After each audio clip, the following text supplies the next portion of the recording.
지난 시간에 우리는 세 여인의 선택에 대한 부분들을 살펴보았는데요.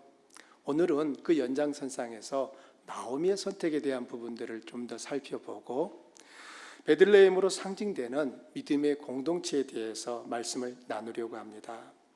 우리는 수많은 선택을 하면서 살고 있습니다.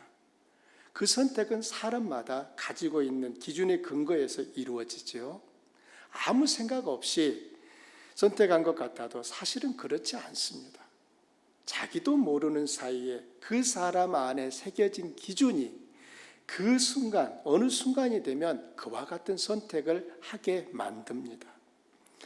두 사람이 똑같은 상황과 환경 속에 있어도 그들의 선택이 같지 않은 것은 각 사람의 선택 기준이 다르기 때문입니다. 이런 점에서 무엇이 기준이냐, 기준이 무엇이냐 하는 것은 매우 중요합니다.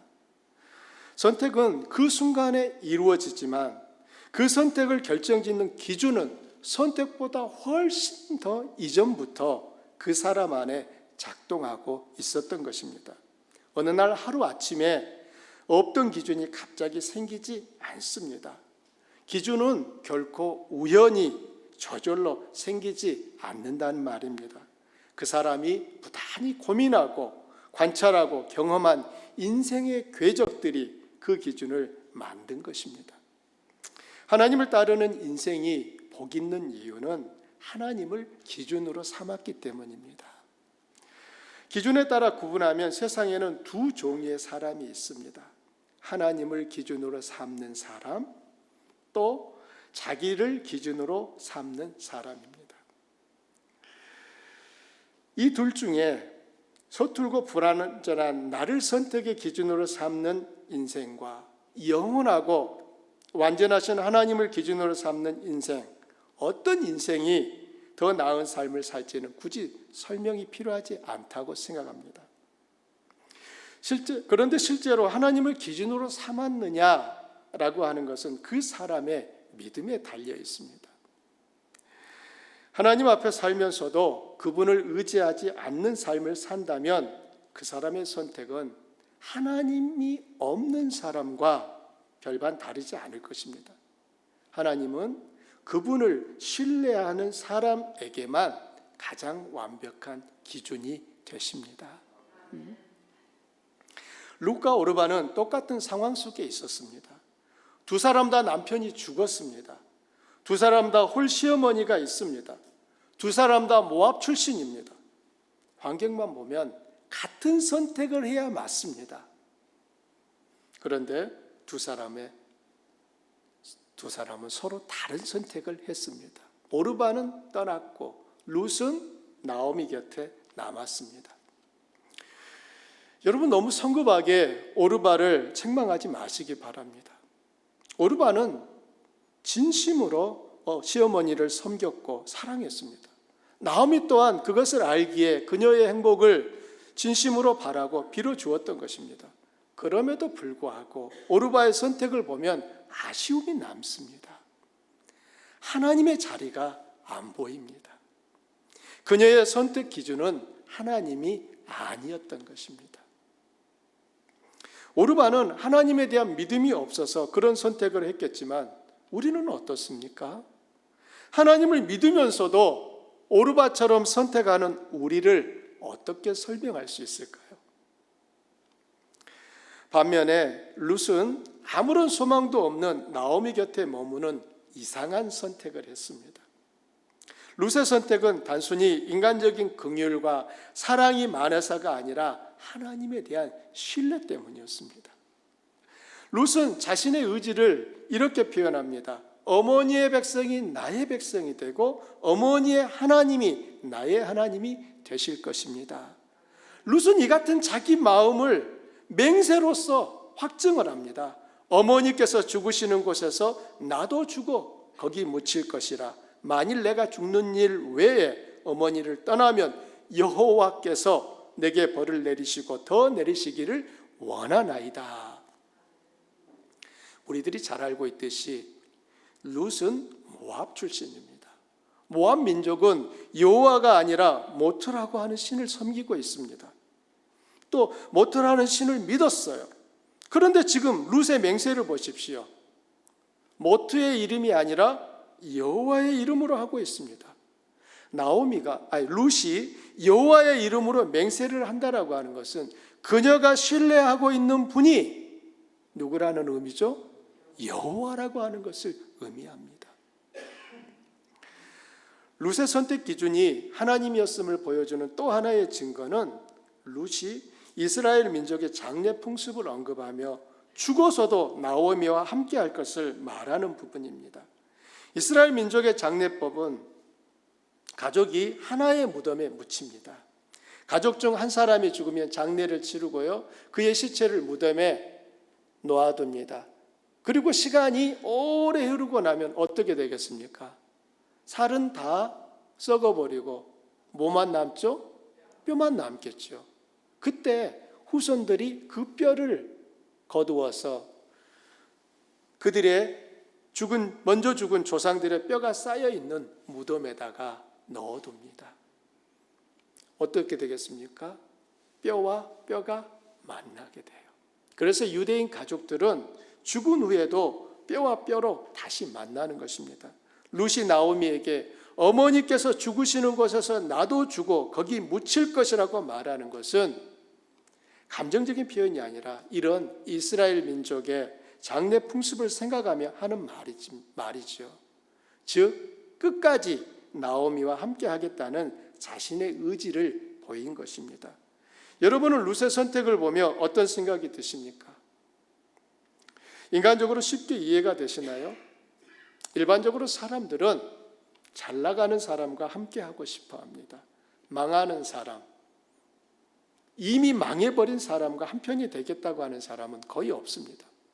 옛말에 정승집 개가 죽으면 정승집 문지방이 닳아 없어지도록 문상객들이 문전성시를 이루지만 정승이 죽으면 개미 새끼 한 마리 얼씬하지 않는다는 말이 있습니다.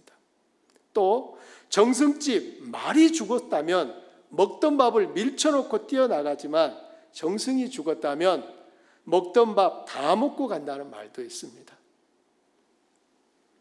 힘 있는 자, 잘 나가는 자를 곁에 두고 싶어하는 사람의 마음을 표현하는 것이 아닐까요? 나오미는 이미 망한 사람입니다. 아무것도 할 수 없는 존재예요. 남편 죽었습니다. 자식도 없습니다. 재산도 없습니다. 희망이 한 조각도 보이지 않는 절망 그 자체입니다. 나오미와 함께하며 얻는 것보다 잃을 것이 더 많습니다.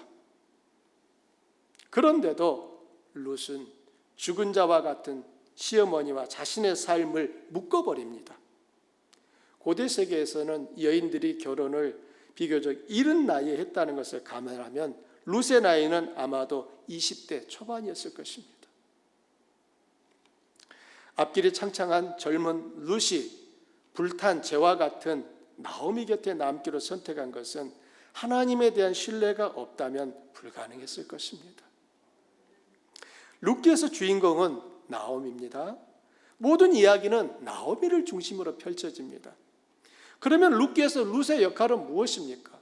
성경은 룻을 통해 우리에게 무엇을 보여주고 싶은 거지요? 룻의 캐릭터는 변함없는 사랑과 충성입니다. 룻은 헤세드의 완벽한 본이에요. 룻의 고백과 행동들은 오직 하나님만 하실 수 있는 조건 없는 사랑의 그림자입니다. 성경은 룻의 모습을 보며 하나님께서 우리에게 나타내신 헤세드가 무엇인지 배우고 우리 또한 그 헤세드를 나타내라고 요구하고 있습니다. 역사 속에서 하나님의 조건 없는 사랑을 가장 완벽하게 잘 보여준 샘플은 예수 그리스도입니다. 룻기에는 예수님이라는 단어가 단 한 번도 나오지 않습니다. 그럼에도 룻을 통해 강한 자가 약한 자와 하나가 되어 약한 자를 일으켜 세우는 예수 그리스도를 그 룻을 통해 볼 수 있습니다. 룻기는 나오미의 텅 빈 인생으로 시작하지요. 무언가 많이 가진 것 같지만 실상은 텅 빈 인생이 나오미였습니다. 나오미에게 있어서 남편은 자신을 보호하고 지켜줄 울타리였습니다. 두 아들은 자신의 미래이고 소망이었습니다. 하지만 그 남편이 죽었습니다. 나오미를 지켜주지 못한 것이지요. 울타리인 줄 알았는데 울타리가 아니었던 것입니다. 어떤 분은 썩은 울타리라고 말씀도 하시더라고요. 자식은 어떻습니까? 자신의 미래와 소망이라고 여겼는데 그 두 아들도 나오미 곁을 떠났습니다. 그들 역시 나오미가 미래를 맡길 만한 참 소망이 아니었던 것입니다. 왠지 텅 빈 이 나오미를 보느라면 우리 자신을 보는 것 같다는 생각이 듭니다. 나오미는 예수 그리스도 앞에 나오기 전 우리의 상태와 무척 닮았습니다. 우리는 영적으로 가난했으며 의지하고 보호해줄 보호자가 없었습니다. 하나님 대신 모압의 신처럼 다른 무엇을 의지하고 붙들면서 그것이 우리 인생을 지켜줄 것처럼 생각하고 살아왔습니다. 나에게 편안함과 복을 주리라 굳게 믿고 의지했었습니다. 하나님께서는 예레미야 선지자를 통해 이렇게 말씀하십니다. 여러분 함께 읽어보실까요? 내 백성이 두 가지 악을 행하였나니 곧 그들이 생수의 근원되는 나를 버린 것과 스스로 웅덩이를 판 것인데 그것은 그 물을 가두지 못할 터진 웅덩이들이니라. 백성이 두 가지 악을 행했다면서 하나님이 지금 책망하시는 거예요. 하나는 생수가 아닌 것을 생수라 생각하며 사는 거예요. 생수의 근원이 되시는 하나님을 떠나서 생수 아닌 것을 마치 생수인 것처럼 착각하며 그것으로 갈증을, 목마름을 해소하려고 했었다라고 하는 것입니다. 두 번째, 그들의 악은 스스로 웅덩이를 판 거예요. 여러분, 웅덩이를 왜 파겠습니까? 물을 저장하려고, 물을 가둬두려고 팠는데, 그런데 하나님 말씀하시기를 그 웅덩이가 터졌다는 거예요. 여러분, 물을 가둘 수 있을까요? 아무리 많은 물을 가두려고 노력한들 그 웅덩이 안에는 물이 남아있지 않습니다.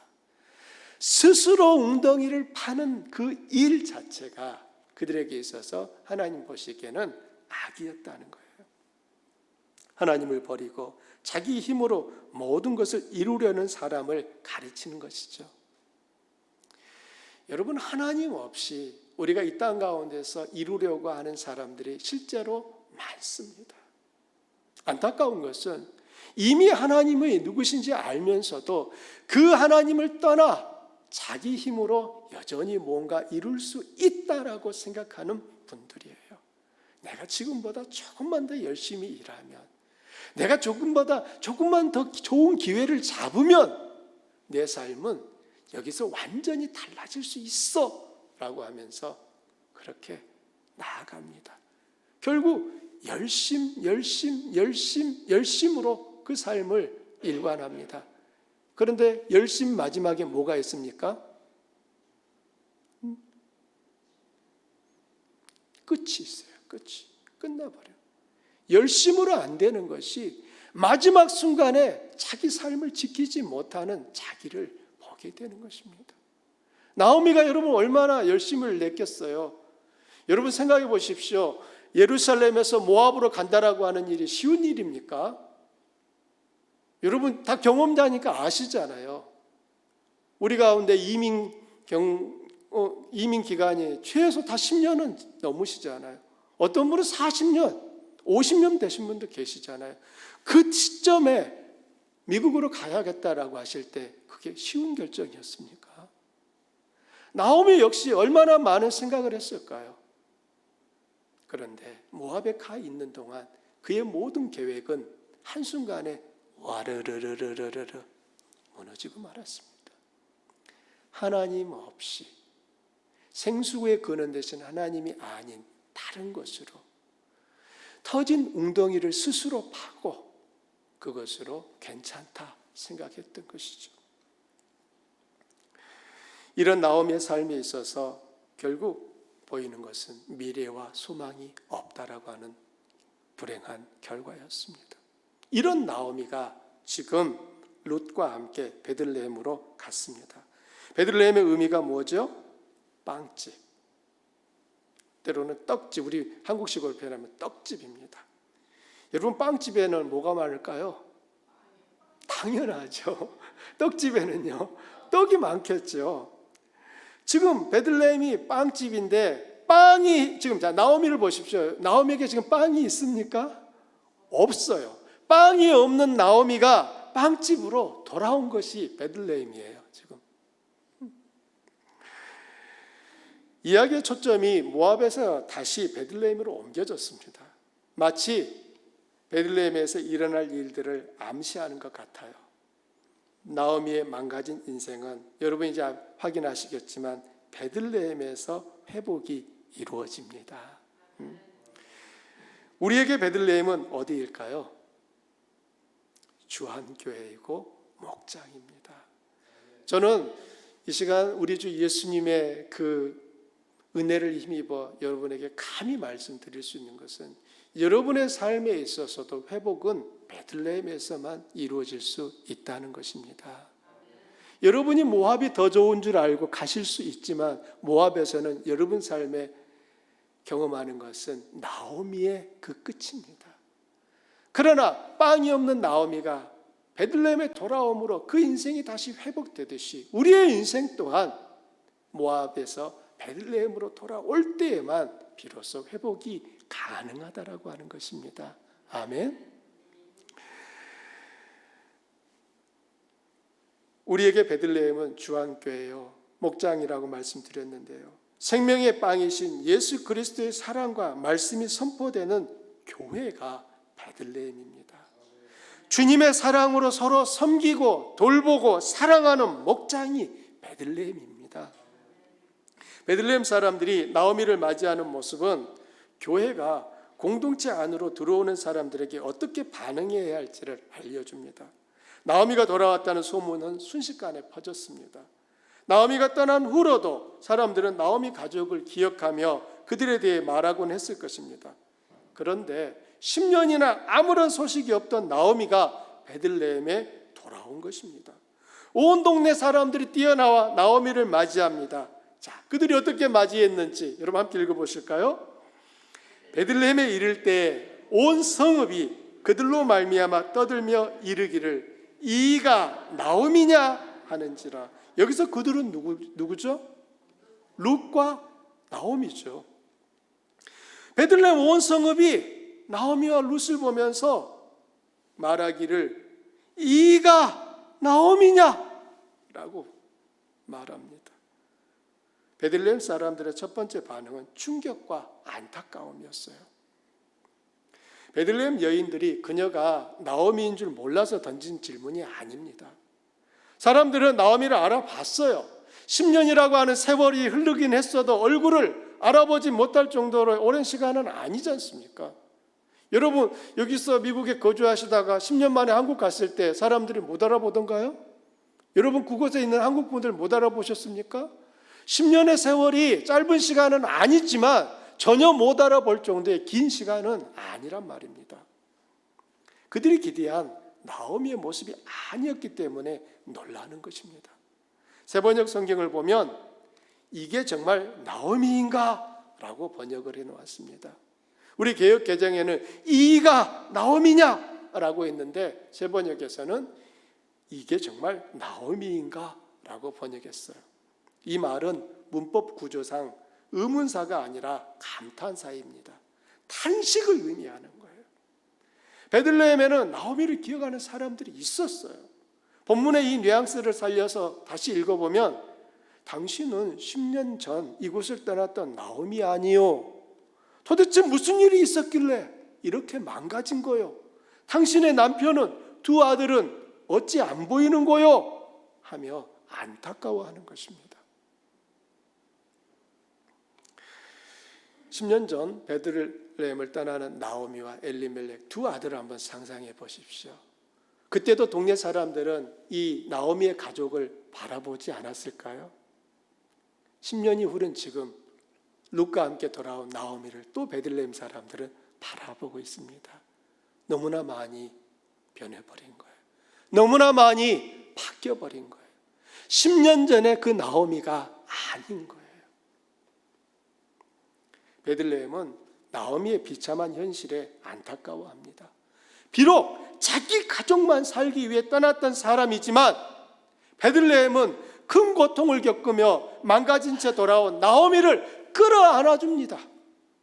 베들레헴은 나오미에게 고향이요, 베들레헴 사람들은 나오미의 가족이 되어줍니다. 함께 아파하며 끌어안아 줍니다. 저는 영적 가족이라고 하는 표현을 좋아하는데요, 단지 좋아하는 것이 아니라 우리 주한 공동체가 서로를 영적 가족으로 인식했으면 합니다. 여러분, 가족은 어떤 존재들이죠?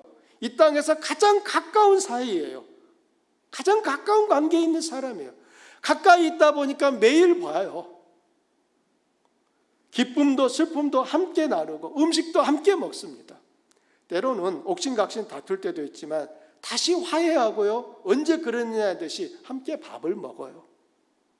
잘못을 꾸짖어도 상처로 남지 않고 허물이 되지 않습니다. 왜냐하면 서로 사랑하는 것을 알기 때문입니다. 잘못하는 것이 보이면 슬그머니 감싸고 덮어줍니다. 우리 가족의 허물이 다른 사람들에게 알려지는 것이 싫기 때문이에요. 기껏 남편을 둘이서 같이 흉 봐놓고도 내가 자기 남편 나쁘다고 하면은 승질을 내지 않습니까? 왜 그렇습니까? 가족이니까 그런 거예요. 가족이니까. 가족은 그 바탕에 사랑이 있고 믿음이 있습니다. 그래서 가족은 모이면 즐겁고 행복한 거예요. 우리 주한교회가 영적 가족이라고 하는 것은 이 땅에서 주님이 어찌어찌해서 서로 다른 환경, 다른 나이, 자라와 모든 배경이 다른 우리들을 어느 때에 하나님 앞에 주한교회라고 하는 이 공동체로 묶어주셨습니다. 우리가 이 땅 가운데서 예수님을 구주로 영접했고 믿고 있기에 우리는 이 땅을 어느 날 반드시 떠날 텐데, 떠난 이후에 하나님 나라에서 다시 만날 사람들이 우리 주한교회 성도님 여러분이라는 사실입니다. 안타까운 일은 이 땅 가운데서 육신의 가족으로 묶어진 이들 속에서도 이 땅을 떠난 이후에 다시 함께 만날 수 없는 사람들이 있다라고 하는 사실입니다. 다 만나야 될 텐데 만나지 못하는 사람들이 있어요. 반면에 주한교회 공동체에 들어온 여러분은 서로가 이 땅에서도 이 땅 이후에서도 다시 만날 관계 안에 있는 사람들이라는 것입니다. 옆에 분을 한번 좀 바라보십시오. 어떻게 보이십니까? 누가 보이십니까? 옆에 분이 예수님처럼 보이십니까? 여러분, 우리의 믿음의 성장과 성숙도는 옆에 계신 분이 예수님으로 보여야 되는 거예요. 분명히 집사님이고 권사님인데 딱 고개를 돌렸더니 예수님이 거기 앉아 계신 거예요. 이렇게 보여야 이게 내 자신이 지금 좋은 믿음 상태를 유지하고 있는 거예요. 딱 고개를 돌렸는데 마귀가 보인다. 이건 최악입니다. 최악이에요, 여러분. 요한복음에 보면 우리는 고통과 슬픔에 동참하시는 예수님을 볼 수가 있습니다. 바로 주님의 이런 모습이 하나님께서 우리들에게 원하시는 것이라 확신합니다. 예수님은 나사로의 죽음으로 인해 슬퍼하며 눈물을 흘리는 마리아를 보시고 그녀와 함께 눈물을 흘리십니다. 여러분, 중요한 부분이에요. 하나님의 아들이 인간의 슬픔 때문에 우시는 거예요. 하나님의 아들이 울고 있는 마리아를 보면서 같이 우시는 거예요. 어떻게 이런 일이 가능할까요? 마리아는 자기와 함께 눈물을 흘리고 있는 예수님의 눈물을 보며 무슨 생각을 했을까요? 마리아는 오빠 나사로가 죽어서 너무 슬퍼요. 울고 있는데 우는 중에 잠깐 눈을 들었더니 예수님이 하염없이 눈물을 흘리고 계신 거예요. 마리아가 무슨 생각했겠습니까? 하나님은 저 멀리 우주 공간에 계신 것이 아니라 내 삶에 들어와 나와 함께 하시고 계신 것을 느끼지 않았을까요? 교회는 주님의 몸입니다. 그리고 교회의 머리는 예수님입니다. 교회가 예수님을 머리로 삼는 곳이라면 교회는 마땅히 주님의 마음을 가져야 하지 않을까요? 주님을 닮지 않은 교회, 주님의 마음을 가지지 않은 교회를 과연 교회라고 부를 수 있을까요? 우리들이 주님의 몸인 교회입니다. 그렇다면 우리의 마음, 우리의 생각 속에서 우리의 손발을 통해서 나타나야 될 것은 주님의 마음, 주님의 뜻이 되지 않겠습니까? 나오미는 베들레헴 사람들의 진심 어린 탄식을 들으며 이렇게 고백합니다. 여러분 함께 읽어보실까요?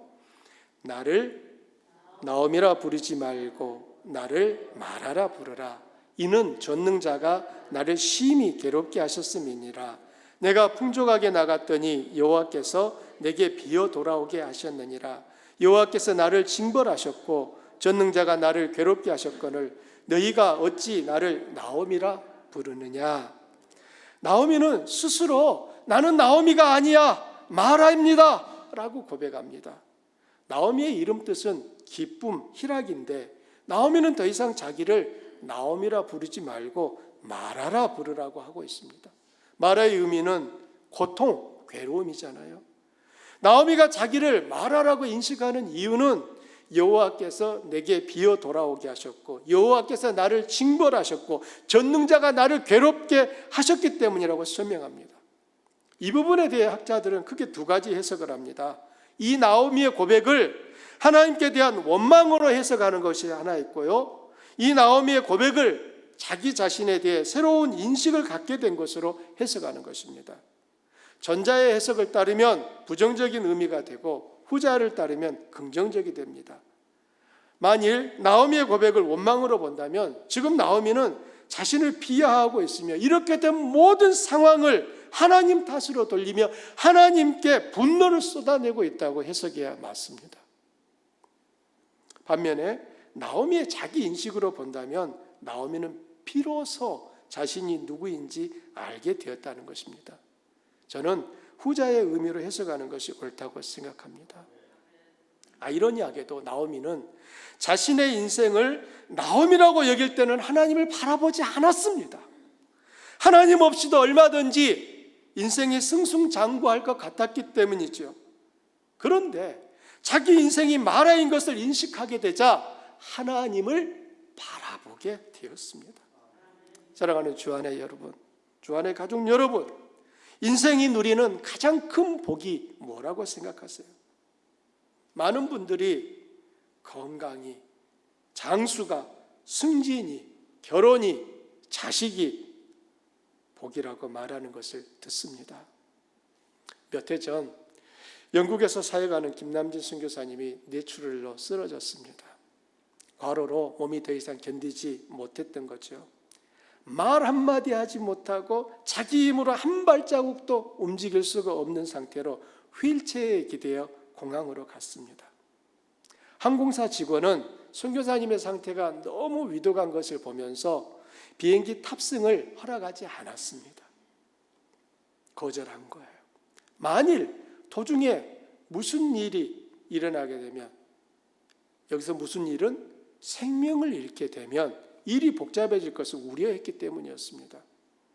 사모님은 그때 이제 태어난 지 몇 달 되지 않은 넷째 아이를 안고 있었어요. 순간 아이들 셋을 불러서 사모님과 이 막내까지 해서 5 식구가 공항에서 함께 통성으로 기도를 했습니다. 이 아이들은 통성으로 기도하는 것이 훈련이 되어 있었어요. 비록 어렸지만 엄마와 함께 그 공항에서 하나님이 역사해 달라고 기도했습니다. 여러분, 그 기도가 얼마나 간절하고 절실했겠습니까? 주변에 있던 사람들이 놀라가지고 이 가족에게로 달려왔어요. 항공사 직원도 달려왔습니다. 그때 하나님이 극적인 은혜를 베푸셔서 비행기를 타고 가다가 무슨 일이 일어나도 항공사는 책임지지 않는다는 각서를 쓰고 비행기에 오를 수 있었습니다. 영국에서 인천공항까지 오는 내내 하나님께서 붙잡아 주셨습니다. 인천공항에 도착하자마자 기다리고 있던 앰뷸런스에 실려서 서울 세브란스 병원으로 이송되어 극적으로 생명을 건졌습니다. 모든 것이 영화의 한 장면 같았다고 합니다. 절체절명의 위기를 넘기고 생명을 되찾은 선교사님이 제게 이런 말을 했습니다. 이제 곧 문턱만 넘으면 죽음의 세계인 그 순간이 되자 생각이 아주 단순하고 명료해지며 많은 것들을 내려놓을 수 있었다고 했습니다. 그동안 해왔던 사역도, 아이들도, 아내도, 자신이 중요하다고 꼭 붙잡고 있었던 수많은 것들이 더 이상 중요한 것이 아니라는 것을 알게 되었다고 합니다. 그 순간 선교사님에게 가장 중요한 것은 영원이었다고 합니다. 이제 곧 주님을 만나게 되는 것, 그것이 가장 중요한 것이었다고 말했습니다. 선교사님은 그 경험을 한 후에 사역에 큰 변화가 생겼습니다. 그동안의 주위 선교사님들로부터 시기와 질투에 마음이 많이 상했었어요. 그런데 더 이상 그런 일들에 대하여 마음을 쓰지 않게 되었고요. 사람들의 비협조적인 태도에도 마음이 흔들리지 않게 되었고, 어린 자녀와 가족도 전적으로 주님께 맡기게 되었다고 합니다. 우리 인생이 누리는 가장 큰 복은 여호와를 나의 하나님이라고 고백하게 된 것입니다. 그 하나님을 나의 하나님이라고 고백할 수 있는 이것이 이 땅 가운데 인생이 누릴 수 있는 가장 큰 복인 줄 믿으시기 바랍니다. 그리고 그렇게 고백하실 수 있기를 바랍니다. 정말로 하나님, 주님이 나의 인생에 있어서 가장 큰 기업이고 주님이 내 인생에 내가 얻은 가장 큰 복입니다. 내가 주님을 알게 된 것이 내가 이 땅 가운데서 누릴 수 있는 최고의 선물입니다 라고 고백할 수 있는 그 인생이 우리 모두가 되시기를 바랍니다. 나오미에게 불어닥친 흉년은 그녀를 마라로 만들었어요. 그리고 나오미는 마라 덕분에 하나님 앞에 바로 서게 되었습니다. 하나님 없어도 괜찮다고, 잘 살 수 있다고 확신했던 나오미가 이제는 하나님 없으면 살 수 없다고 고백하는 사람으로 바뀐 것입니다. 모세의 이야기 속에 늘 빠지지 않고 등장하는 한 사람은 모세의 누나인 미리암입니다. 모세가 태어나서 3개월이 됐을 때 부모들이 모세를 갈대 상자에 넣어가지고 강가에 놓아뒀지 않습니까? 그때 그 갈대 상자에 있는 동생을 지켜보며 지켰던 사람이 그의 누이 미리암이었습니다. 이 미리암이라고 하는 이 이름의 어원은 마라입니다. 구약에서 이 미리암이 세월이 흘러 신약 성경에 헬라어로 쓰였을 때는 마리아로 바뀌게 됩니다. 미리암이 마리아와 똑같은 거예요. 그렇다면 마라와 이 마리아는 같은 의미입니다. 고통, 괴로움인 거예요. 여러분, 예수님의 어머니 이름이 뭐죠? 마리아예요. 마리아는 우리가 아는 것처럼 예수님을 잉태하는 그 순간부터 예수님이 십자가에 죽으시는 그 순간까지 그 여인의 모든 생애와 삶 속에서는 고통이 떠날 날이 없었습니다. 그런데 여기서 끝이 아니에요. 하나님의 일하심을 한번 보십시오. 성경에 마라가 처음 등장하는 것은 출애굽기 15장 23절입니다. 애굽에서 모세와 함께 나온 이스라엘 민족이 며칠 동안 광야를 걸어갔지만 마실 물이 없었어요. 여러분, 광야에서 물이 떨어졌다고 하는 것은 곧 무엇을 의미합니까? 죽음이죠. 다 죽게 된 거예요. 그때 누군가가 우물이다 하는 소리를 질렀어요. 얼마나 반가웠겠습니까? 지쳐있던 사람들이 젖먹던 힘을 짜내어 우물까지 달려갔습니다. 먼저 달려온 사람들이 우물물을 떠서 마셨습니다. 그리고 그 순간 다 웩웩 하면서 마신 물을 다 토해내기 시작하는 겁니다. 물이 너무 써서 먹을 수가 없었던 거예요. 여러분, 눈앞에 물이 있는데 그 물이 먹을 수 없는 물이라고 생각해 보십시오. 어떠시겠어요? 차라리 눈에 안 보이면 기대라도 안 하지요. 그런데 눈앞에 물이 있어요. 손으로도 만져져요. 입에도 넣을 수 있어요. 그런데 마실 수가, 삼킬 수가 없는 거예요. 사람들 사이에 이제 소동이 일어났습니다. 그때 하나님께서 모세를 통하여 마실 수 없는 그 마라, 이 쓴물을 마실 수 있는 생수, 단물로 바꿔주셨습니다. 하나님이 이 마라의 사건을 통하여 말씀하시고자 했던 것은 쓴물을 단물로 바꾸시는 하나님의 능력을 보여주신 것입니다. 너희들이 지금 믿고 따르는 나 여호와가 누구인지 똑똑히 보라는 거예요. 애굽에서 너희들이 모세와 함께 나왔는데 너희를 이끌어낸 나 여호와는 마라를 단물로 바꾸는 여호와다라고 하는 것을 보여준 사건이었습니다. 이 일은 더 나아가 하나님께서 쓴물을 단물, 생수, 여러분 생수는 신약에서 누구를 상징합니까? 예수님이잖아요. 하나님께서는 쓴물을 예수 그리스도를 상징하는 생수로 바꾸어 주셨으며 마라라고 하는 그 이름을 가진 여인의 몸에서 생명이신 예수님이 태어나게 하셨습니다. 가만히 우리 인생을 돌아보면 생명은 반드시 고통을 뚫고서 나옵니다. 저는 제가 알고 있는 상식 안에서 여인이 아기를 낳을 때 하하하하 웃고서 아기를 낳는 여인은 아직 들어본 적이 없습니다. 우리 집사님, 권사님은 아기 낳을 때 하하하 웃으시면서 낳으셨습니까? 자, 아름다우신 우리 서은주 성도님은 웃으셨죠? 제게 있어서 인생의 가장 큰 교훈은 아내가 아이 둘을 낳는 그 출산의 장면이었습니다.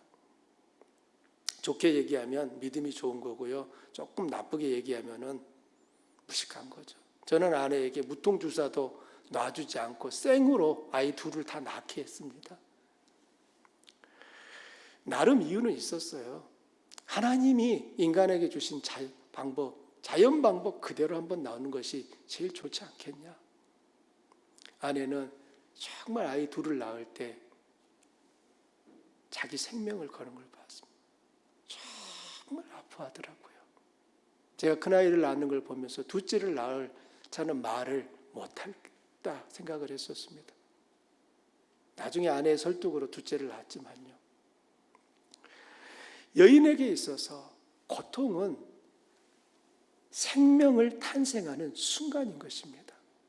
어떤 것도 생명은 반드시 고통을 통해서만 나오게 되어 있습니다.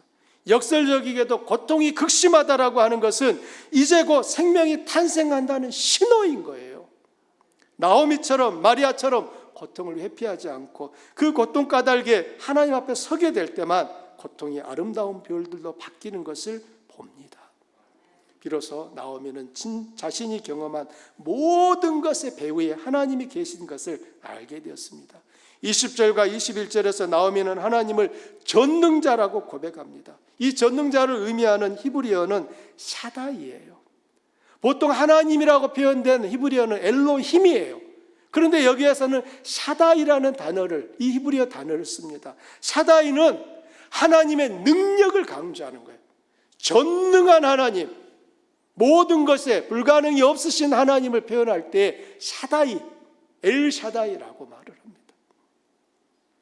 즉 나오면은 나는 전능한 능력의 하나님께 맞아서 이렇게 되었습니다 라고 말하는 것입니다. 어떤 분들은 고난을 단순한 우연으로 또는 나의 실수 때문으로 생각하는데, 그렇게 되면 고난을 통해서 배울 수 있는 게 아무것도 없습니다.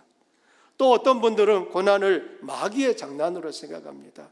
심지어 스피커가 작동하지 않거나 자동차에 시동이 걸리지 않으면 예수의 이름으로 명하노니 마귀야 떠나가라! 라고 하면서 명을 합니다. 그렇게 되면 문제가 생깁니다. 이처럼 모든 것을 마귀의 장난으로 생각하게 되면 그 원인은 항상 외부에 있는 거예요. 나는 그 일에 대해서 책임이 없는 것입니다. 그러면 자신이 감당해야 될 책임의 영역이 없어지는 거예요. 책임지지 않으면 성숙을 기대하기 어렵습니다. 사람이 성장하고 성숙해지는 것은 책임지는 마음과 태도를 통해서만 일어나는 결과입니다. 좋은 신앙인이 되고 싶으십니까? 고난이 오면 먼저 자기 자신을 돌아보며 살피십시오. 지금 자신이 서 있는 곳이 하나님이 기뻐하시는 자리인지 확인하십시오. 그리고 방향을 조정하십시오. 나의 어떤 죄 때문은 아닌지 성찰하며 자기 안에 있는 죄의 문제를 제거하려고 노력하십시오. 그럴 때 성숙한 신앙 인격을 갖추게 되고 고난이 그에게 유익이 되는 것입니다. 그 다음에는 아무리 살펴도 고난이 자신의 죄 때문이 아니라고 하는 것을 발견하면 그 고난 속에 하나님의 선하신 계획이 있음을 신뢰하십시오. 하나님의 그 선하신 계획을 신뢰하면 견딜 수 있고 기다릴 수 있습니다. 피하지 마십시오. 도망치지 마십시오. 하나님으로부터 한 발자국 물러서는 것이 아니라 고난을 통해 한 발자국 더 하나님 앞에 다가가는 것입니다. 하나님을 믿은 우리 삶에 우연은 없습니다. 단언합니다. 하나님을 믿는 우리 삶에 우연은 없습니다. 우연처럼 보이는 그 속에 하나님의 섭리가 있음을 발견할 수 있어야 합니다. 모든 일이 샤다이 안에서 일어난다는 것을 믿는다면 심지어 고난의 때에도 그 시간을 인내하며 하나님의 뜻이 이루어지기를 기다릴 수 있게 됩니다. 룻기의 기자는 나오미와 룻이 모압에서 베들레헴으로 돌아온 때가 보리 추수를 시작할 때라고 밝힙니다. 나오미가 그때를 계산하고 왔을까요? 아닙니다. 나오미와 룻이 도착해 보니 그때였어요. 보리 추수가 시작되면 곧이어 밀 추수가 이어집니다. 베들레헴에 1년 중 먹을 것이 넘치는 때가 온 거예요. 빵집에 빵이 가득 차게 되는 것이죠. 성경은 보리 추수 때를 언급하면서 빵 없는 이들의 삶이 빵집에서 가득 차게 될 것을 예고하고 있습니다. 우리 하나님은 그분을 바라보며 은혜를 구하는 이들의 배고픔을 배부름으로 바꾸어 주십니다. 텅 빈 인생이 가득 찬 인생이 되도록 회복시키는 분이 우리 하나님입니다. 말씀의 결론입니다. 복 있는 사람은 악인의 꾀를 따르지 아니하며 죄인들의 길에 서지 아니하며 오만한 자들의 자리에 앉지 아니하며 오직 여호와의 율법을 즐거워하여 주야로 율법을 묵상하는도다 라고 말하죠. 하나님 앞에서 사는 인생이 복 있는 사람입니다. 하나님은 많은 부귀와 오래된 장수를 누린 사람을 복 있다고 말하지 않아요. 하나님 앞에 서 있는 그 인생이 복 있다고 하십니다. 세상적으로 아무리 화려하고 부유한 삶을 살아도 하나님 없는 인생은 결코 부러워할 대상이 못 된다는 것을 기억하시기 바랍니다. 예수님이 제자들에게 솔로몬의 영광으로도 입은 것이 이 들풀꽃 하나만도 갖지 못했다라고 하신 말씀을 우리 마음에 새기시기 바랍니다. 하나님이 우리의 선택의 기준이 되고 우리 주한 공동체가 하나님의 마음, 헤세드를 품고 실천하는 베들레헴 같은 곳이 되기를 축원합니다. 아멘.